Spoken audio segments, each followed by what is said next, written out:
Monday Minutes, the May 7th edition. I'm here with Jeff Stoneking of Stoneking Agency with Brightway. Morning. We're going to talk a little bit about insurance, the benefits of insurance, some things to keep in mind as you're looking at some policies, and just have a great conversation. So I guess the biggest question is, Jeff, why insurance?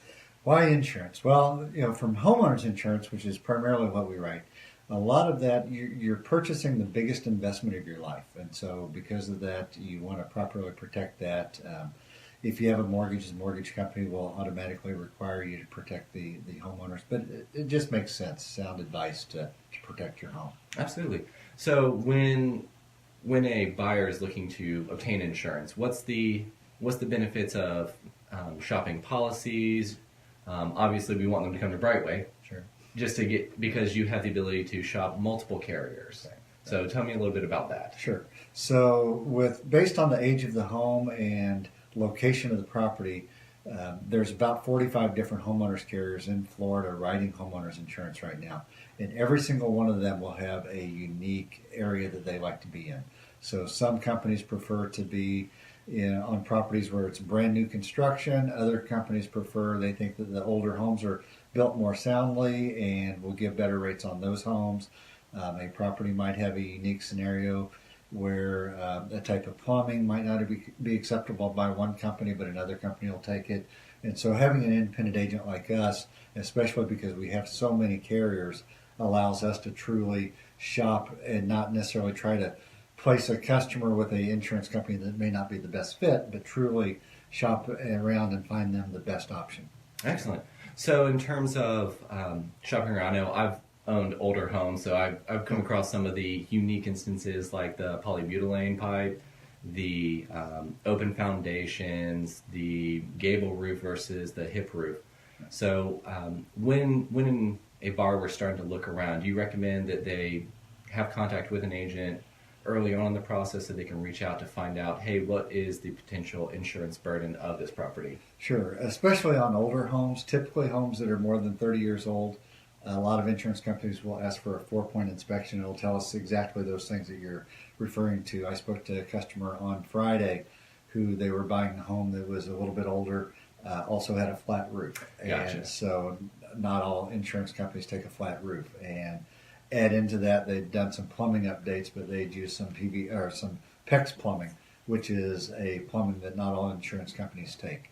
So when we first ran quotes for them, the premiums were quite a bit lower than what they ended up being because of having to make some adjustments. We were still able to get them insurance, but the premium was quite a bit more than what they were expecting initially. And by doing that up front, it was less shocking to them than waiting to the last minute. Makes sense. And I know that 4-point is really crucial for some of those older homes where, you need to find out, hey, when was the AC updated? How old's the roof? How old's the water heater? Things that, as you get into that and see some of those potential issues, plumbing's a big thing, especially in older homes where you can see, did they have cast iron? Did they have polybutylene? Did they have PVC? Did they have CPVC? Because, there's certain criteria for each one and what's acceptable and what's not. Absolutely. So I guess as we're getting into just about the beginning of hurricane season, what's the big thing to keep in mind with hurricanes? Sure.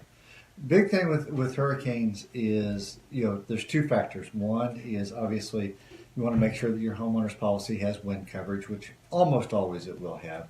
But you're typically going to have a higher deductible. There are insurance companies out there now offering lower hurricane deductibles, especially on brand new homes or newer homes.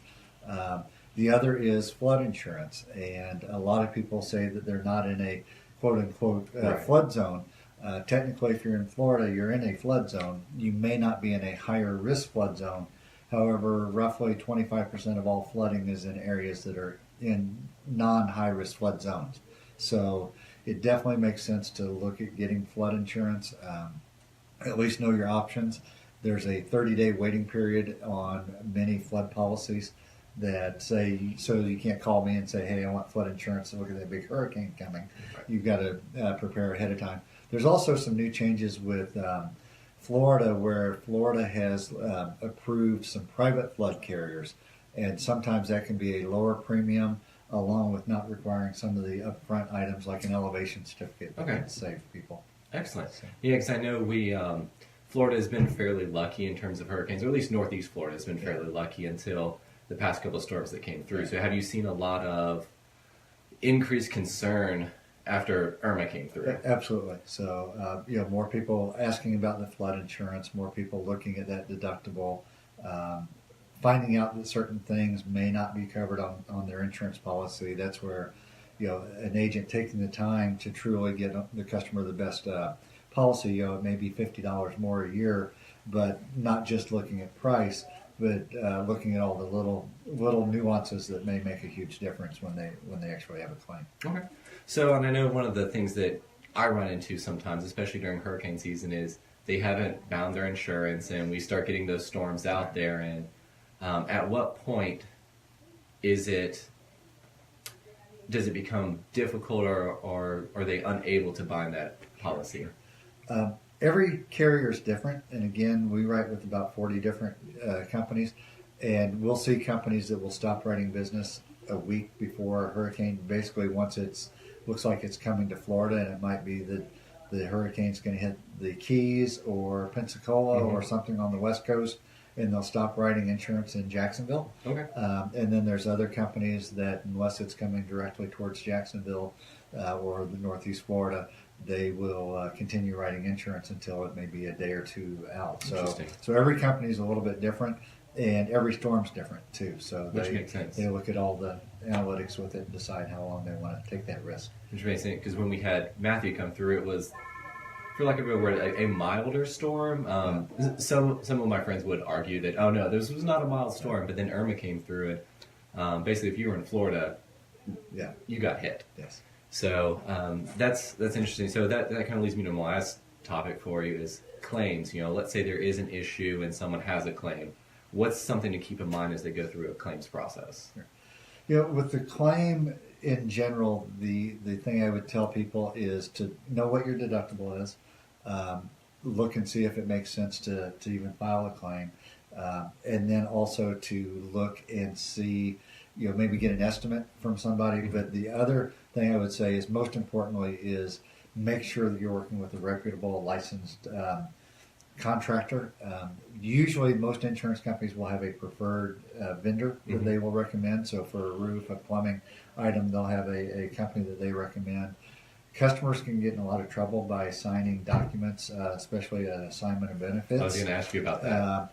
That they basically can release all their rights, and this third-party company can control things to the customer's benefit, or quite often not to their benefit. And at that point, there's really nothing the customer can do about it. Do not let a individual get up on your roof. That's another big item. A lot of companies are knocking on doors for roofers and saying, hey, we think that there may have been hail damage or storm damage in the area, and can we get up on your roof, and find out that that person's not actually licensed with the roofing company. They may be a third-party sales consultant or something. That person slips and falls, gets injured, they're going to turn around and sue you as the homeowner. And so just be very careful with any contractors that you work with. Makes sense, yeah, because I know there's been a lot of talk recently about that assignment of benefits and just the cost the insurance company or the insurance industry is feeling from that.